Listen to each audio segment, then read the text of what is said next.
এইটা দেখতে পাচ্ছেন, এটা হলো ক্লাসিক্যাল গিটার। ওকে, আমাদের ভিডিওর মধ্যে কমেন্টে অনেকেই জানিয়েছেন যে তারা ক্লাসিক্যাল গিটার সম্পর্কে জানতে চায়, রাইট। ক্লাসিক্যাল গিটারের কালেকশন সম্পর্কে জানতে চায়, কি ধরনের কালেকশন বাজারে আছে। তো আমাদের এখান থেকেই শুরু আপনাদেরকে জানানো। আমরা চেষ্টা করতেছি আস্তে আস্তে আমাদের ক্লাসিক্যাল কালেকশনগুলো বাড়ানোর। আজকে আমরা একটা গিটার নিয়ে কথা বলবো, একটা ক্লাসিক্যাল গিটার নিয়ে।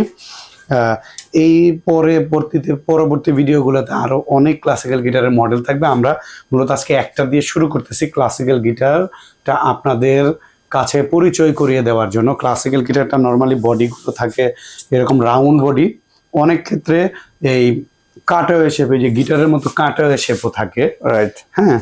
তারপরে এইটার তবে আরেকটা মজার বিষয় হলো যে আমরা উকুলেলে চিনি, উকুলেলের স্ট্রিং এবং মানে গিটারের স্ট্রিং দুইটা মিক্স করা থাকে এইটার মধ্যে, ক্লাসিক্যাল গিটারের মধ্যে। হ্যাঁ, আসলে এইটা কিন্তু আমি সহজ কথায় বলছি, হ্যাঁ, যাতে যারা একদম বিগিনার, যারা ক্লাসিক্যাল গিটার সম্পর্কে আগে কখনো জানে নাই বা ক্লাসিক্যাল গিটারটা অনেকেই চিনে না, তাদের ক্ষেত্রে জানানোর জন্য, যারা একটু বেশি ক্যাচ করতে সুবিধা হয়, তাদের জন্য আমার এই লেসন বা আমার এই মন্তব্য না। যারা বেশি জানেন তারা একটু কমেন্ট করে একটু জানান, যারা একটু বেশি জানেন তাদের ক্ষেত্রে বলছি। আর যারা একদমই জানেন না তারা আমার এই মন্তব্যটা শোনেন, যদি কমেন্ট করে জানান যে আমার এই মানে অপিনিয়নটা আপনাদের কেমন লাগছে, তাহলে আমি উপকৃত হব। আমি মনে করব যে আমার অপিনিয়নটা আপনাদের সাথে শেয়ার করাটা সার্থক হয়েছে। আচ্ছা, যাই হোক, ক্লাসিক্যাল স্ট্রিংগুলা আপনার নিচের তিনটা হলো নাইলনের হয়, উপরের গুলা আপনার ব্রোঞ্জের হয়, হ্যাঁ। তবে এটা খুব সফট, আপনি যেমন স্টিলের যে স্ট্রিংগুলা সেগুলা আপনি খুব হার্ড হয়, কিন্তু ক্লাসিক্যাল গুলো এই যে আপনি ঘুরাইতে পারবেন, মুভ করতে পারবেন এই দিক সেই দিক, হ্যাঁ। তারপরে এই যে এটা সাউন্ড একটু সফট হয়। নর্মালি ক্লাসিক্যাল গিটারগুলা ক্লাসিক্যাল যে মিউজিক প্লে করে, ক্লাসিক্যাল বলতে আমরা একটু ওল্ডেজ যেই গানগুলো আছে বা একটু মানে কি বলবো, যে আধুনিক কিছু গান, ব্যান্ডের গানগুলা আসলে ক্লাসিক্যালে খুব একটা, মানে আমার মতামত যে খুব একটা যায় না। আধুনিক গান বা এই টাইপের কিছু ক্লাসিক্যাল গানগুলোর সাথে ক্লাসিক্যাল গিটারটা খুবই যায়। এবং এইটা মূলত ফিঙ্গার স্টাইলের জন্য প্রসিদ্ধ।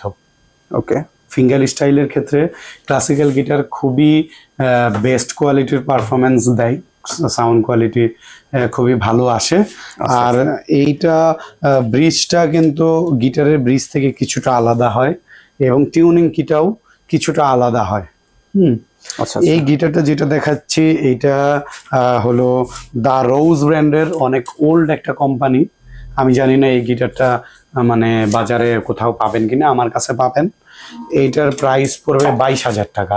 22,000 টাকা। আমরা নেক্সট ভিডিওতে আরো কিছু গিটার নিয়ে আসবো, একদম 7,000-7,500 থেকে ট্রাই করব আপনাদেরকে দেখানোর জন্য, কারণ 22,000 টাকা মোটামুটি অনেক এক্সপেন্সিভ হয়ে যায়, অনেকের নাগালের বাহিরে চলে যায়। আজকে আমাদের এই ক্লাসিক্যাল গিটার দেখানোর উদ্দেশ্য মূল বিক্রি করা না, ক্লাসিক্যাল গিটার সম্পর্কে সবাইকে পরিচয় করিয়ে দেওয়াটাই আজকের আমাদের মূল মানে উদ্দেশ্য। এই বিষয়টা হলো আজকে এই পর্বে যেই ভিডিওটা, যেই লেসনটা আপনারা শুনতেছেন বা আমার অপিনিয়ন যেটা শেয়ার করতেছি, এইটা হলো ক্লাসিক্যাল গিটারটাকে পরিচয় করিয়ে দেওয়া। আচ্ছা, তো এর নেক্সট ভিডিওতে আমরা 8.5, 7.5, 10, 11, 12 এরকমের কিছু ক্লাসিক্যাল গিটার আবার আপনাদের মাঝে নিয়ে আসবো, চেষ্টা করব। হ্যাঁ, ওকে।